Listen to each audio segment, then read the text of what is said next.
ప్రభుత్వ అధికార యంత్రాంగం మొత్తం జూబ్లీ హిల్స్ మీదే మోహరించింది. ఇంకొక 10 రోజుల లోపలనే ఎన్నికలు ఉన్నాయి.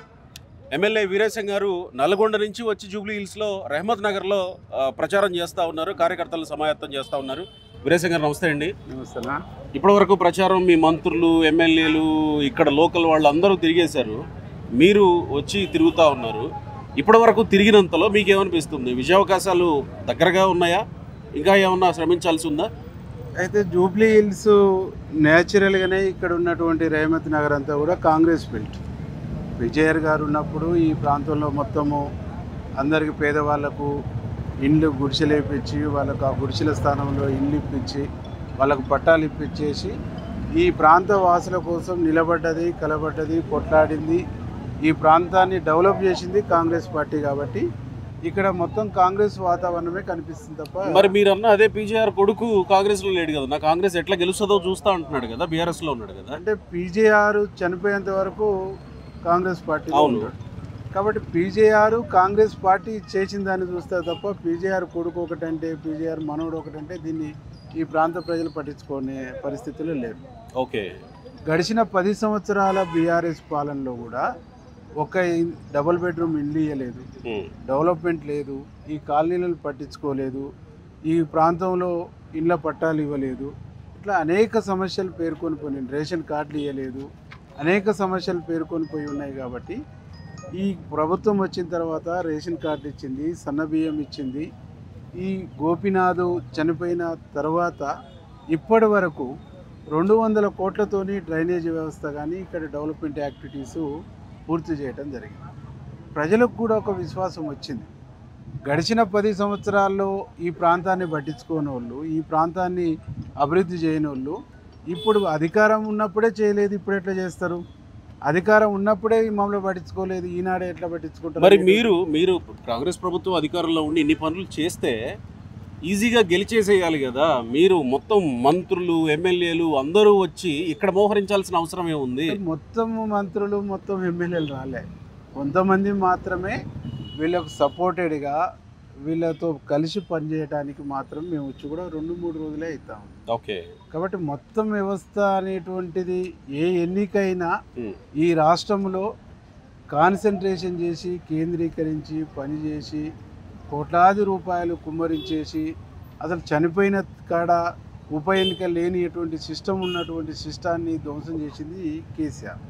కాబట్టి కేసీఆర్ చేసిన మోసాలు, కేసీఆర్ చేసిన పాపాలు, ఆయన చేసిన దుర్మార్గాలు, నాలాంటి కూడా ఆయనతో పడ్డటువంటి ఇబ్బందులు, ఇవన్నీ కూడా ప్రజలకు వివరించి చెప్పడం కోసం మేము వచ్చాం. కానీ ఎట్టి పరిస్థితుల్లో సిటీలో కాంగ్రెస్ పార్టీకి అవకాశం లేదు.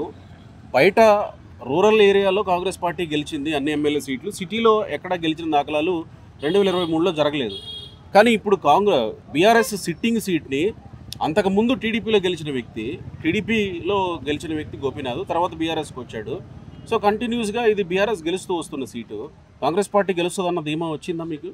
100%. పోయినసారి అజారుద్దీన్ ఓడిపోయింది కూడా 16-18 వేల ఓట్లతోనే పోయాడు. అప్పటి కూడా ఈ ప్రాంతంలో ఉండే కాంగ్రెస్ కార్యకర్తలందరూ కూడా చెప్తారు, దాదాపు 10 బూతులు ఓపెన్ చేసి ఉన్నాయి, ఆ బూతులకు సంబంధించినటువంటి స్టిక్కరింగ్ ఓపెన్ అయ్యి ఉన్నది, అక్రమాలు జరిగినాయి అనేటువంటి ఒక ఫీలింగు ఈ ప్రాంతంలో ఉన్నది. అంటే 18,000 అనేది పెద్ద సమస్య కాదు. మీరు ఆ తదుపరి చూసుకుంటే కంటోన్మెంట్ సీటు కూడా ఈజీగా కాంగ్రెస్ గెలుచుకోగలరు.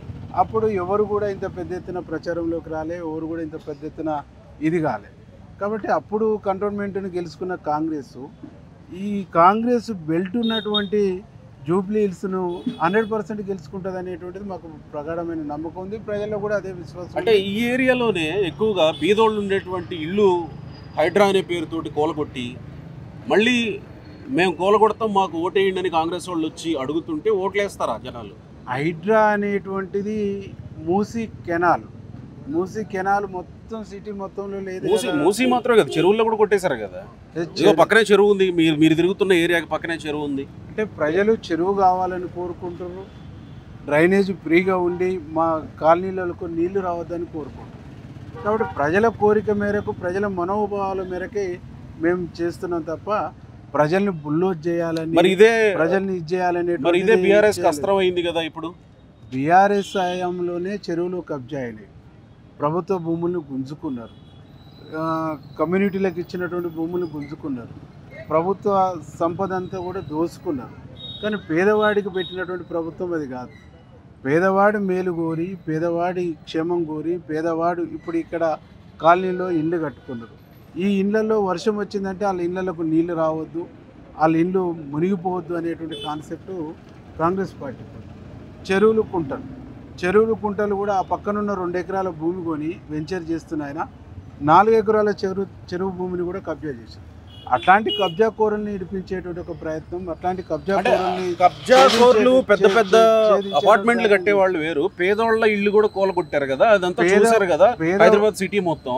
పేదవాళ్ళ ఇల్లు ఎన్న పోతే వాళ్ళని రీప్లేస్మెంట్ చేసేటువంటి ఒక ప్రయత్నాన్ని మా ప్రభుత్వం చేస్తాం. అది అయిందా, పూర్తయిందా? 100% రీప్లేస్మెంట్ చేస్తాము. డబుల్ బెడ్రూమ్ ఇల్లు వాళ్ళు కట్టి అసంపూర్ణంగా మిలిగిపోయినటువంటి దాన్ని పూర్తి చేసి, ఎక్కడన్నా పేదవాళ్ళు ఒక గుడిసెనో ఒక చిన్న ఇల్లునో కోల్పోతే తిరిగి వాళ్ళని ఆడ అకామిడేట్ చేసేటువంటి కార్యక్రమాన్ని కూడా మా ప్రభుత్వం చేస్తూ ఉంది. మీరు ఇంకొక ఛాలెంజ్ కూడా మా ముఖ్యమంత్రి గారు చేసిండు. అంబర్పేట చేనెంబర్ అక్కడ పోతున్నప్పుడు బీజేపీ పార్టీ కానీ బీఆర్ఎస్ వాళ్ళకు నేను విజ్ఞప్తి చేస్తూ ఉన్నా, పేదవాళ్ళకు బెటర్ దెన్గా అకామిడేషన్ ఇవ్వాలని నేను కోరుకుంటున్నా. ఇక్కడ ఉన్నటువంటి ప్రభుత్వ భూమి 5 ఎకరాలు 10 ఎకరాలు తీసి వాళ్ళకి ఇద్దాము, మీరు సూచన చేయండి, మీరు సలహా ఇవ్వండి, మీరు కూడా కలిసి రండి, అందరం కలిసి చేద్దామని చెప్పిండు. దాంట్లో మాట్లాడరు.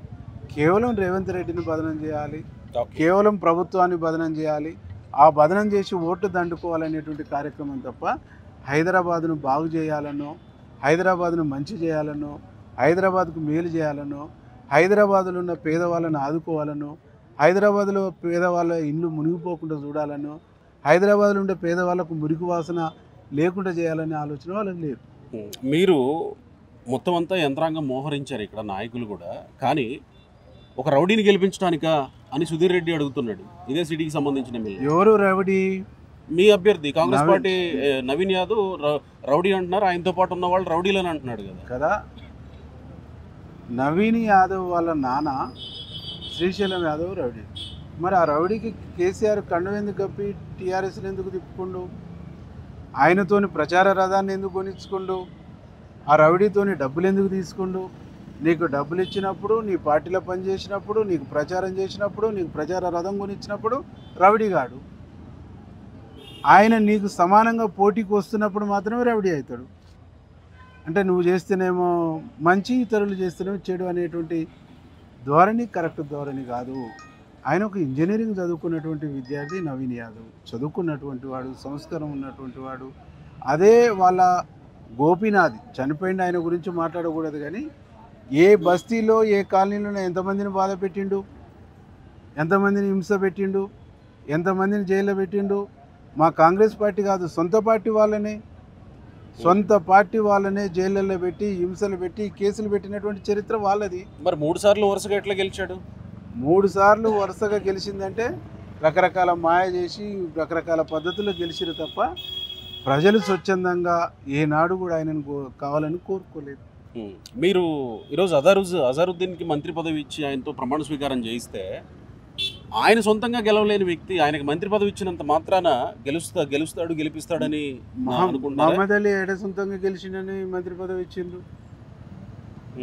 మహమ్మద్ అలీ సాబు ఏడపోటీ, మీరు మైనార్టీలను అవమానిస్తారని అంటారు కదా, మళ్ళీ ఈ మాట మీరు మాట్లాడారు. మహమ్మద్ అలీ సాబు ఎప్పుడు కూడా గెలవలేదు కదా, ఎమ్మెల్సీ ఇచ్చి చేసుకున్నావు కదా. ఎమ్మెల్సీ ఇచ్చాడు. ఎస్, మా అభ్యర్థి 18,000తో ఓడిపోయిండు. ఇప్పుడు ఆయనకే టికెట్ ఇచ్చి మేము గెలిపించుకోవాల్సి ఉండే. మా కాంగ్రెస్ పార్టీ 42% బీసీలకు రిజర్వేషన్ ఇచ్చేటువంటి బీసీ రిజర్వేషన్ తీసుకొచ్చేసింది కాబట్టి మేము ఆ రిజర్వేషన్ తీసుకొచ్చిన తర్వాత ఫస్ట్ ఎన్నిక వచ్చింది కాబట్టి ఈ ఫస్ట్ ఎన్నికల్లో మేము బీసీకి ఇచ్చుకోవాలనుకున్నాం. బీసీకి ఇవ్వాలనుకున్నప్పుడు మైనార్టీ అభ్యర్థిని కూడా మేము అకామిడేట్ చేసుకోవాలి కదా. మైనార్టీ మంత్రి కూడా మా క్యాబినెట్లో లేడు కాబట్టి ఇప్పుడే కుదిరిందా?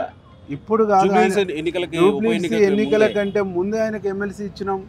నోటిఫికేషన్ రాకముందే ఎలక్షన్ స్టంట్ తప్పది. మైనార్టీకి మంత్రి పదవి ఇవ్వాలనేది మా కమిట్మెంటు.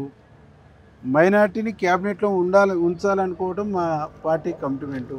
మా ముఖ్యమంత్రి గారి కమిట్మెంటు, మా రాహుల్ గాంధీ, మా సోనియా గాంధీ, మా మల్లికార్జున ఖర్గే గారి కమిట్మెంటు. అజారుద్దీన్కు ఎమ్మెల్సీ ఇస్తున్నప్పుడే నీకు ఎమ్మెల్సీ ఇస్తాం, మంత్రి చేస్తామని చెప్పిండ్రు. ఎమ్మెల్సీ ఇచ్చి మంత్రి చేస్తామనుకునేది మా పార్టీ కమిట్మెంటు. మా పార్టీ కమిట్మెంట్ను మేము ఇవాళ ఫుల్ఫిల్ చేస్తాం, రేపు ఫుల్ఫిల్ చేస్తాం, ఎల్లుండి ఫుల్ఫిల్ చేస్తాం. అది మా ఇష్టం. మా పార్టీలో ఎప్పుడు ఇవ్వాలనేది కూడా వాళ్ళు చెప్పడం అంటే ఎట్లా కరెక్ట్ అండి? కరెక్ట్ కాదు కదా. అంటే ఎప్పటి నుంచో ఉన్న షబ్బీర్ అలీ లాంటి వాళ్ళని కనీసం పరిగణలోకి కూడా తీసుకోకుండా హైదరాబాద్ వ్యక్తిని తీసుకొచ్చి సెలక్షన్ హైదరాబాదు అనేటువంటి పెద్ద సిటీ. ఈ సిటీ నుంచి మంత్రివర్గంలో ప్రాతినిధ్యం లేదు. మంత్రివర్గంలో ప్రాతినిధ్యం కల్పించుకోవాలని చెప్పేసి మేము నిర్ణయం తీసుకున్నాం. ఆ నిర్ణయంలో భాగంగానే హైదరాబాద్కు ప్రాతినిధ్యం వస్తుంది, మైనార్టీకి ప్రాతినిధ్యం వస్తుంది అనే పద్ధతిలో ఇచ్చుకున్నాం. ఓకే.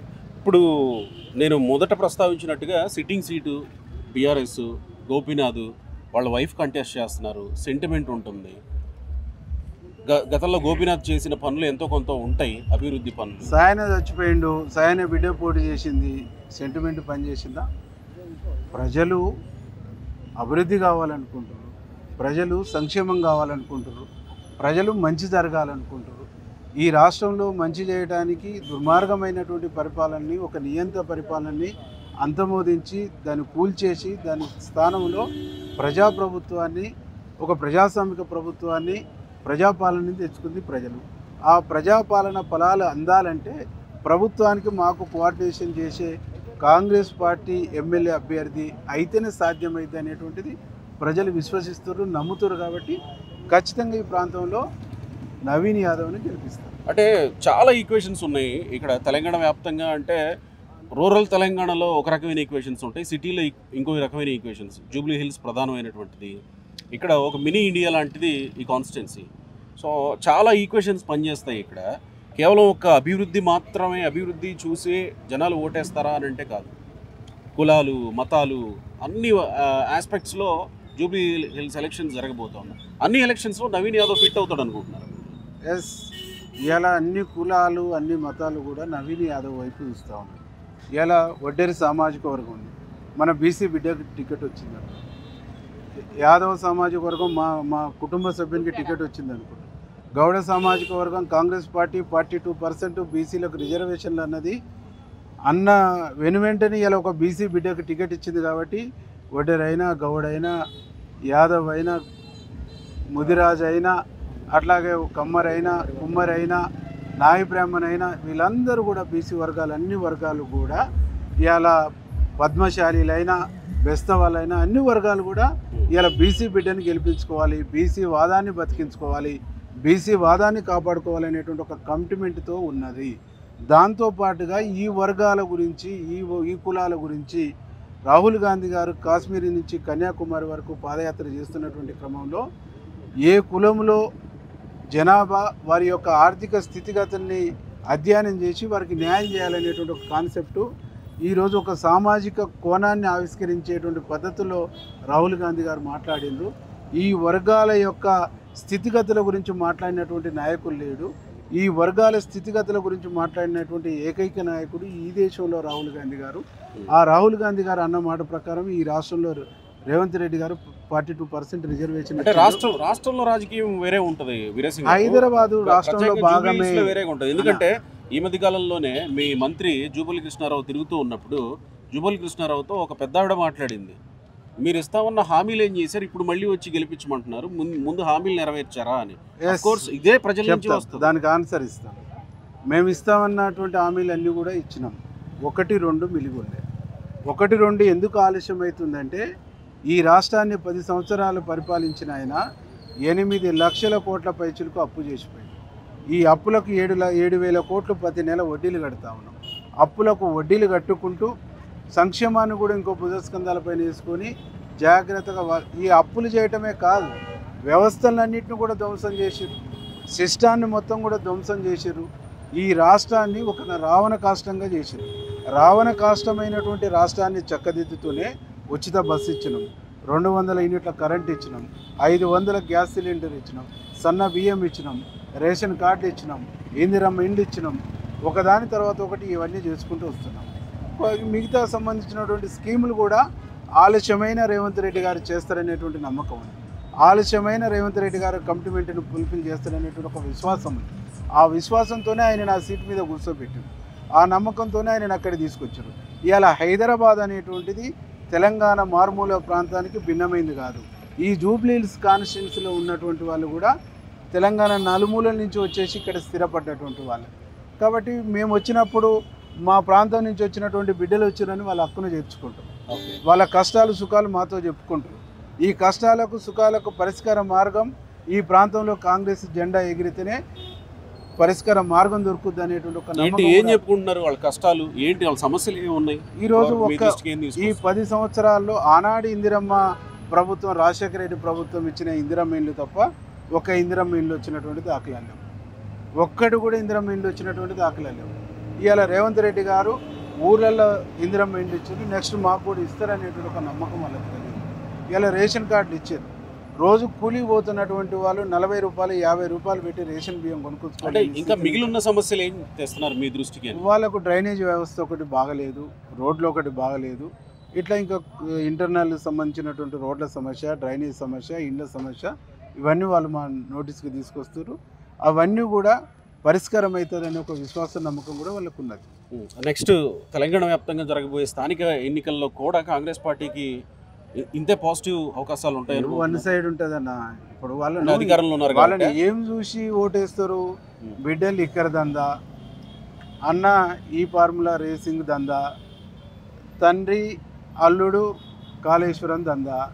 వాళ్ళంతా దందాలు దండుకోవడం, దోసుకోవడం, దాచుకోవడం, దోసుకున్న సొమ్మును పంచుకునే కాడ కొట్లాట వచ్చి ఒకరినొకరు దన్నుకుంటున్నటువంటిది బహిరంగంగా పబ్లిక్ చూస్తూనే ఉన్నారు. కాబట్టి వాళ్ళలో ఏం విలువలు చూసి ఓట్లేస్తారు? వాళ్ళ దాంట్లో మీరు కూడా మంత్రులు అనుకుంటున్నారు కదా, మంత్రులు తన్నుకోవడం కాదు. మరి మా పార్టీలో ప్రజాస్వామ్యం ఉంటది. ఒకళ్ళ మీద ఒకళ్ళు నేరుగా నువ్వు దొంగ అంటే నువ్వు దొంగ, నువ్వు దోపిడి అంటే నువ్వు దోపిడి ఎక్కడ అన్నటువంటి దాఖలాలు నథింగ్. వాళ్ళ కూతురు సంబంధించినటువంటిది అవి ఎవరినన్నది? ముఖ్యమంత్రిని అన్నది కదా. వాళ్ళ అమ్మ వచ్చి ఏం చెప్పింది? నా బిడ్డ మా పార్టీలో ఆ అమ్మాయికి మాట్లాడే స్వేచ్ఛ అన్న ఉన్నది. అదే బీఆర్ఎస్ వాళ్ళని మాట్లాడమని సొంత కార్యకర్త మాట్లాడినా తీసుకుపోయి కటకటల్లో ఇప్పుడు అమ్మాయికి మాట్లాడే స్వేచ్ఛ ఉన్నా కానీ అది వాస్తవాలే అని నమ్ముతుంది కదా సమాజం. నమ్మదు. కాంగ్రెస్ పార్టీలో ఇప్పుడు ఒక కుటుంబంలో ఉంది, తండ్రి వచ్చి ఇవాళ నువ్వు ఎందుకు పొలం కాడికి పోలేదు, ఎందుకు పనికి పోలేదు అంటే తిట్టుకుంటారు, తెల్లారి మళ్ళీ కలిసిపోతారు కదా. ఇది కూడా ఒక ప్రజాస్వామికమైనటువంటి పద్ధతుల్లో తనకున్న అభిప్రాయాల్ని, తనకున్నటువంటి భావాల్ని వ్యక్తం. ఆ అమ్మాయికి సంబంధించినటువంటి మాట్లాడింది 100% తప్పు. ఆమె వ్యక్తపరచవలసినటువంటి వాళ్ళ అమ్మకాన్నో వాళ్ళ నాన్నకాన్నో వ్యక్తపరిచి ఏదంటే పార్టీ పెద్దలకు ఆమె అభిప్రాయం చెప్పేస్తే బాగుండేది. బహిరంగం మాట్లాడిన తర్వాత తన తప్పును తను తెలుసుకుంది. వాళ్ళ అమ్మ నాన్న కూడా మా అమ్మాయి మాట్లాడింది తప్పు అని చెప్పారు. కానీ అదే కేసీఆర్ ఆయన బిడ్డ వచ్చేసి బహిరంగంగా దయ్యాలు ఉన్నాయి మా పార్టీలో, దుర్మార్గులు ఉండరు, దోసుక తినరంటే అన్న కాకుంటే తమ్ముడు, తమ్ముడు కాకుంటే బావను, బావ కాకుంటే నా నాన్నను ఎవరన్నా మాట్లాడిరా అంటే వాళ్ళకు మాకున్న తేడా గది. రైట్. ఇప్పటి వరకు మీరు క్యాంపెయిన్ చేసిన దాదాపు బస్తీల్లోనే మీరు ఎక్కువ తిరుగుతున్నట్టున్నారు. మీకు నమ్మకం వచ్చిందా? ఇంకా ఏమైనా కష్టపడాల్సి ఉందా? జనాలు 100% వన్ సైడ్ ఉంటుందన్న. నవీన్ కుమార్ యాదవ్ గెలుపు అనేటువంటిది ఖాయం. మేమంతా మెజార్టీ కోసం ట్రై చేస్తున్నాం. ఓకే. మొన్న ఈ మధ్య కాలంలోనే ఆయన బీఆర్ఎస్ వాళ్ళు గల్లీలోకి వస్తున్నారు, వాళ్ళ ఇళ్ళకి ఎలా పోతారో అని చేసిన కామెంట్ కూడా సోషల్ మీడియాలో వైరల్ అవుతుంది. అంటే గెలవక ముందే ఇలాంటి కామెంట్లు చేస్తుంటే ఆయన అన్నది అట్లా కాదు. గలీలో వచ్చి షో చేసుకుంటూ పోవడే తప్ప ఏ ఇంటికి పోయి ఓట్లు అడిగే హక్కు వాళ్ళకి విన్నారన్నా, అందరూ విన్నారన్నా లేదు. తప్పది. ఏ ఇంటికి పోయి ఓట్లు అడిగేటువంటి హక్కు లేదు. ఉదాహరణకు రాత్రి మా ఇందిరానగర్ వచ్చిర్రు, మీరు ఏం చేసిరని వచ్చిరని అడిగిర్రు, నిలదీసిర్రు. ప్రజలు నిలదీస్తారు, ప్రజలు ప్రశ్నిస్తారు, ప్రజలు అడుగుతారు, ప్రజలు నిలబెడతారు, ప్రజలు మిమ్మల్ని రానియరు. ఎందుకంటే 10 సంవత్సరాలు 3 సార్లు ఆయన ఎమ్మెల్యే, 10 సంవత్సరాలు మీరు గవర్నమెంటు ఏం చేసిర్రు, ఈ ప్రాంతానికి ఏం ఉద్ధరించారు, ఇది అడుగుతారు అనేది ఆయన చెప్పిండు. రైట్ అన్న. ఆల్ ది వెరీ బెస్ట్ అన్న.